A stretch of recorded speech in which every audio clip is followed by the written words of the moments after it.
Hello, this is Jamie Mitchell, and we are back from another episode of the Libertarian Uncensored podcast, going over all the posts on Libertarian Uncensored subreddit. Let's get right into it. So first we have Secret Service Director Kimberly Cheadle resigns over Trump shooting outrage, original title from Round News by Doctor Who 07.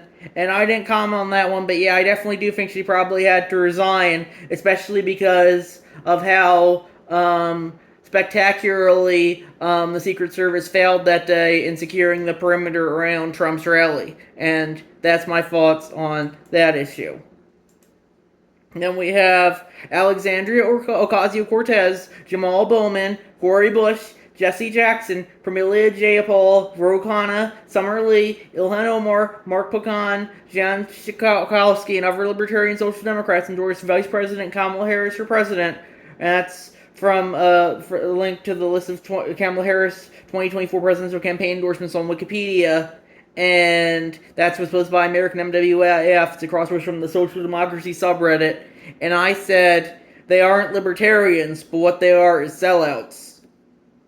You know, those people are more so people that mark themselves as socialists, but they'll sell out to the Democrats when it's opportune, like it is here. And that's my thoughts on that issue. You know, I personally don't care if they're socialists, but I'd rather have them stick to their values and not endorse Kamala rather than endorse her and just sell out. And that's my thoughts on that issue. Either way, I don't think they're that libertarian regardless. Then we have Bashir calls Vance a phony and fake after comments about Biden's mental capacity from thehill.com by Donald Key. And I linked to a tweet from John Ashbrook that said, Andy Bashir was born into one of the most powerful families in the country. JD's mom couldn't afford to feed him. And that just goes to show you that, JD Vance, he's kind of a phony, I think, with all the Ivy League education and how he kind of sold out his Appalachian community for the Hillbilly Elegy book. But with that being said, it's politics. Pretty much everyone's a phony, and Bashir definitely is one, I would say. And that's my thoughts on that issue. Then we have GOP in full-blown panic mode. GOP House Rep Andy Ogles files to impeach VP Kamala Harris from CH for Locks, a cross post from the Conservative Terrorism subreddit. And that's a tweet from Olivia Beavers. GOP Rep Andy Ogles considers articles of impeachment against VP Kamala Harris for high crimes and misdemeanors. And, I personally think that's just another virtue signal impeachment that's probably not going to go anywhere. But, they do that for, on both sides of the political spectrum. Alexandria Ocasio-Cortez filed to impeach, Samuel Alito and Clarence Thomas. So, it just goes to show you that, politics is mostly just virtue signaling at this point, I would say. Then we have this image, it's just too perfect. Brian Taylor Cohen, a Democrat YouTube person, is playing raw footage of a Trump speech, and that's from Winter Trabex. And yeah, I said, this subreddit reads like r/Democrats Uncensored most of the time. Then Winter Trabex probably, you post what you want, I post what I want, and I said fair, but ultimately when it comes to Reddit, almost every subreddit's going to be this progressive circle jerk of orange man bad, identity politics good. And you definitely see that when it comes to this subreddit. And that's my thoughts on that issue. Then we have Elon Musk backs down from $45 million a month pledge to Trump. I don't subscribe to Code of Personality from Fortune.com by Donald Key. And I would agree with Elon's decision there. I personally don't think Trump is a friend of liberty at all. And, I can see an argument for him as the lesser of two evils. But, he's definitely not a friend of liberty. Just like Kamala and the Democrats aren't a friend of liberty. And that's my thoughts on that issue.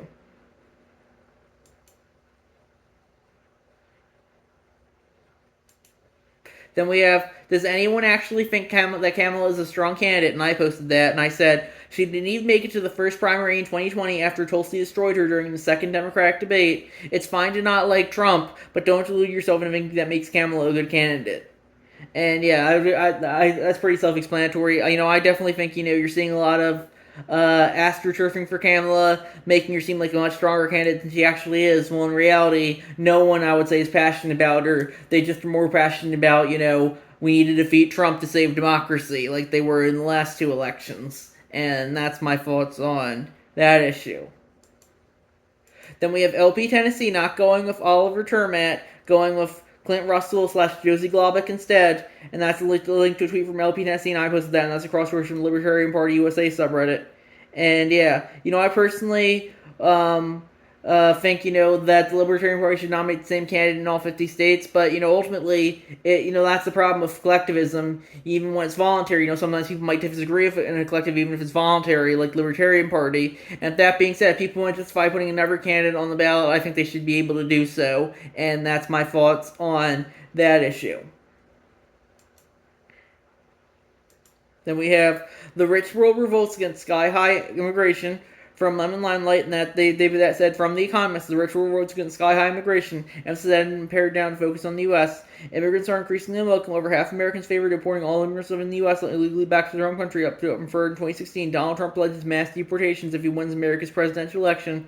It's not just words either. Last month, President Joe Biden announced measures to bar those who unlawfully cross America's southern border from receiving asylum. More extreme restrictions could be on their way. After all, Mr. Trump's plans imply the removal of perhaps 7.5 million people. What will this crackdown mean for economies across the rich world? The change of approach follows a period of sky-high immigration. In the past 3 years, 50 million people have moved to rich countries, the biggest surge in modern history. Last year, more than 3 million people migrated to America or on net. Now, there are signs that the boom may be coming to an end. Illegal crossings at America's southern border recently fell to a 3-year low. Some anti-immigration measures, especially large-scale deportations, could prove immensely damaging to economies. Warwick McKibben of the Peterson Institute for International Economics, a think tank, reckons that in the unlikely event that Mr. Trump successfully deports 7.5 million people, American GDP would fall by 12% cumulatively over 3 years. And they have a few more paragraphs, so I'll skip over those. But I definitely think,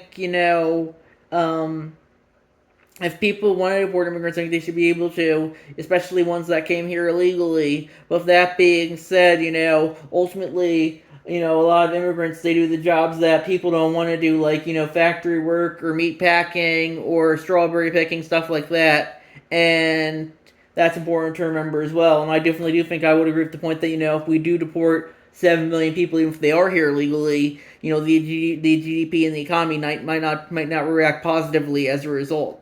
And that's my thoughts on that issue.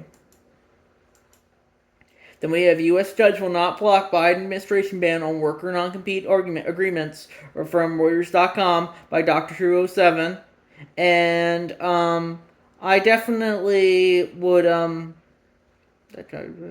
guess I would I think we should not have non-competes. I think people have a right to freedom of association. I think non-competes kind of go against that, and that's my thoughts on that issue.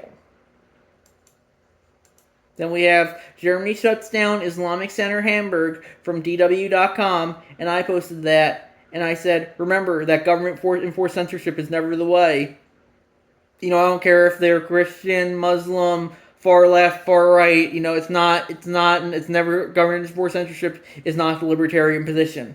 You could say, oh, these guys are a threat and they're anti-Semitic and they're threatening to kill all the Jews. And I'd say in response, those in positions of power can deem whatever they want to be a threat. And if people want to join unsavory groups, that's their prerogative, not the government's. And that's my thoughts on that issue. Then we have LGBTQ citizens and allies reflect on anti-trans legislation as families leave New Hampshire from the Manchester Inklink. And that was when I went to Trabex, and I said, looks like you might be a little biased going by your previous articles, Winter, and I linked to a previous article of theirs, essay, Anti-Trans Hatred in America, unlike anti-Jewish hatred in Germany, also from the Manchester Inklink. And I said, I'm just saying that comparing yourself to Jews in the Holocaust might be a tad hyperbolic, that's all. So I think if you want to think there's like a trans genocide, that's your prerogative. You can say what you think, whatever they want. If you want to think whatever, think and say whatever you want. I'm all libertarian, I'm all for free speech.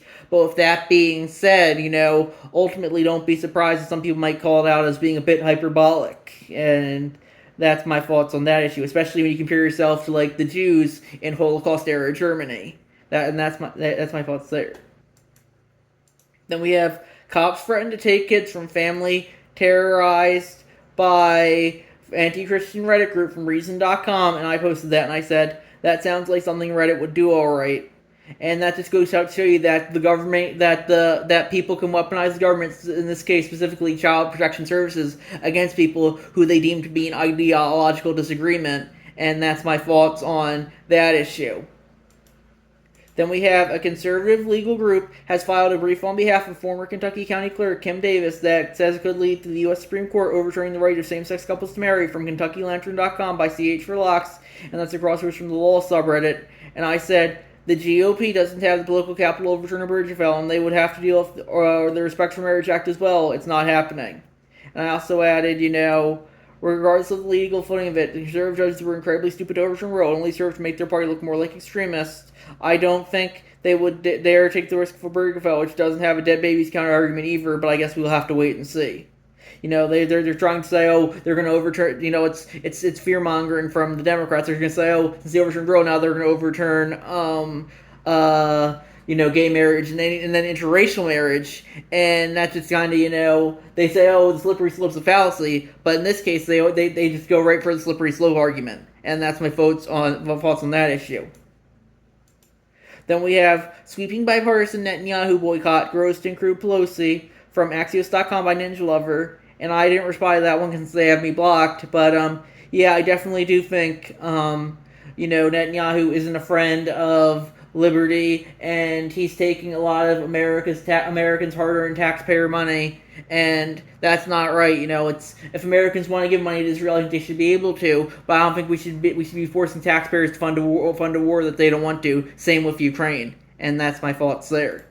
Then we have don't self-censor yourself. The tyrants love that, from Humbly My that's posted by Humbly My Brain. That's cross-posted from their profile. While scrolling through Facebook recently, I discovered the following meme posted by an old military colleague of mine. Normalize not having an opinion on things you aren't properly informed on. The linked Substack article here is my reply to such a liberal statement, and I linked to a linked Substack article. And I said, I think if people want to self-censor, they should be able to do so. People should be making their own decisions for themselves. And then Humbly My Brain replied, what did they say? Did you read what I wrote in the article before you made this critique? I did write the following. We have the right to self-censor ourselves based on our own discretion. We should not support calls that attempt to encourage individuals to self-censor on the premise of being uninformed. And I said I would agree with that, I think, if you want to say someone's uninformed, you should be able to, but that doesn't mean you should support the censorship of them. Some people may have opinions you disagree with, and they might be uninformed opinions, but people should be allowed to have uninformed opinions if they want to, and that's my thoughts on that issue. Then we have Vote Libertarian this November from Funkale321. That's the logo for the Chase Oliver Mike Turmat for President and Vice President campaign. And I looked on their profile, in their bio it says, I support former President Trump and the America First movement. Might want to update your bio, OP.